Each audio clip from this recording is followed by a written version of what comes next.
catch them and remove them. They sometimes end up... Monster it is, 5.5 metres long, and it weighs more than a tonne. Caught that massive croc in the top end, I'm pleased to say he Aussie English Explained, and I'm going to explain a video that's hard to understand to help you learn Australian English. So today we're watching another video from the Today Show. Today they are interviewing the Outback Wrangler, who is the star of a TV show called The Outback Wrangler. He lives in the Northern Territory and he is famous for catching and releasing huge crocodiles. So that's what we're going to talk about today. Let's get into it. Now, how's this for an absolute croc? What a monster it is. 5.5 metres long, and it weighs more than a tonne. All right, first one, croc. Croc is slang for crocodile. That should be pretty clear. A tonne is 1,000 kilograms. So this crocodile weighs more than 1,000 kilograms. That's crazy. And lastly, the co-host makes a joke saying, yeah, and look at the crocodile as well, which implies that the Outback Wrangler weighs 1,000 kilograms. Just a little classic joke there. Outback Wrangler, Matt, right. Caught that massive... So again, nice Lisa, old school, just pointing out that she's making a kind of old-fashioned joke there. croc in the top end, I'm pleased to say he joins us now.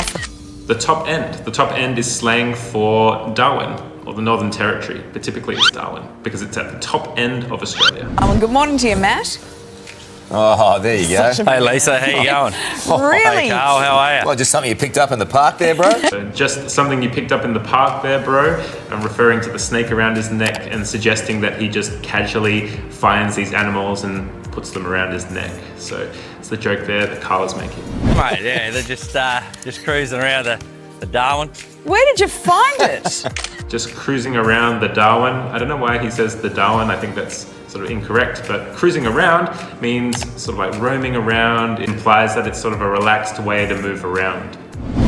What's that? The croc or the snake? No, the croc. Mate, we got a few of these snakes getting around Darwin. The thing is that people just got to be aware that they don't run them over during the wet season when they all come out at night time. So.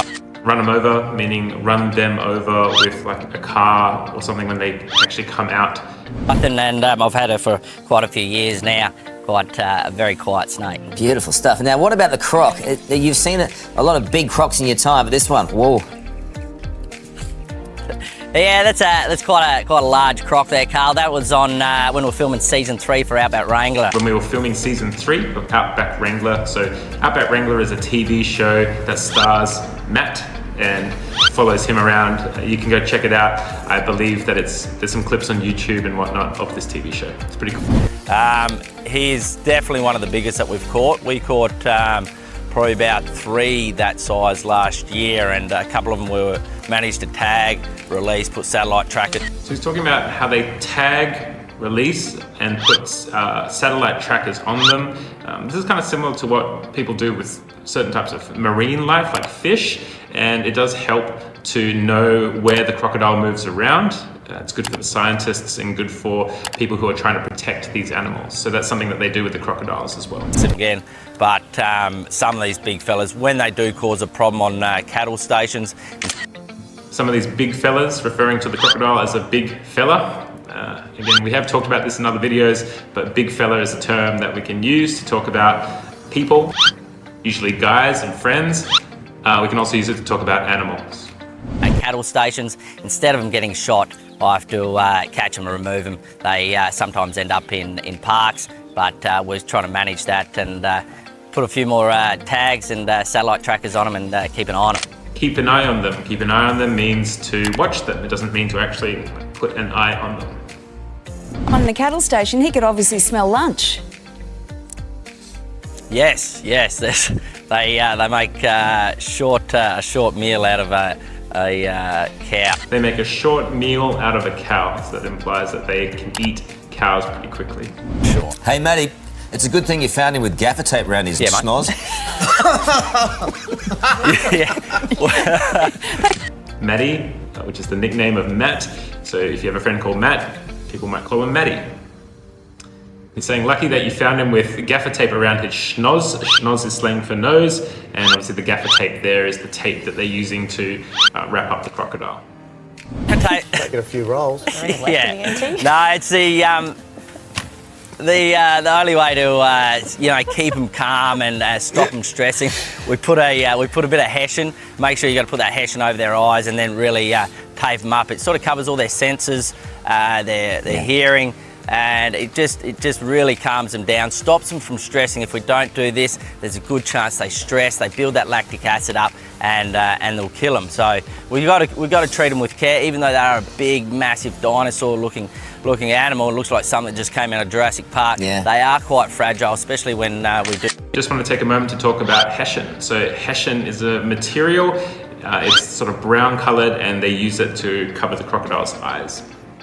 Yeah. He's referred to Jurassic Park here as well, if you know the movie Jurassic Park. So he's referring to the crocodile as a dinosaur type animal, saying that they're really big and scary, but he's actually also saying that they are very fragile and need to be protected. Especially when we do catch them, we've got to get a few drugs into them and anaesthetise them, and then get that tape and...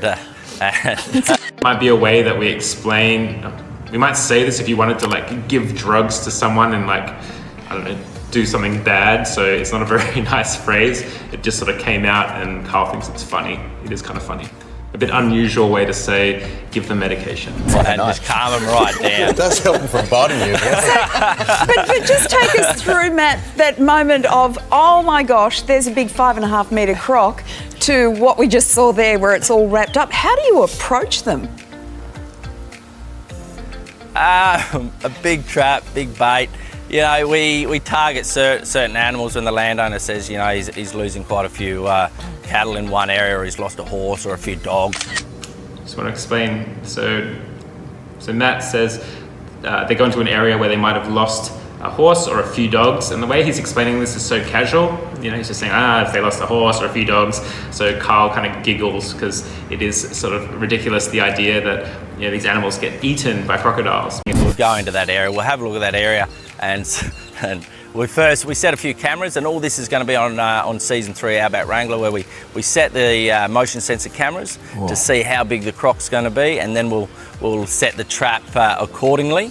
And in this case, it was quite a large trap for this big crocodile. Yeah. Well, you know it's going to be a good series, and I'm just going, whoa, whoa.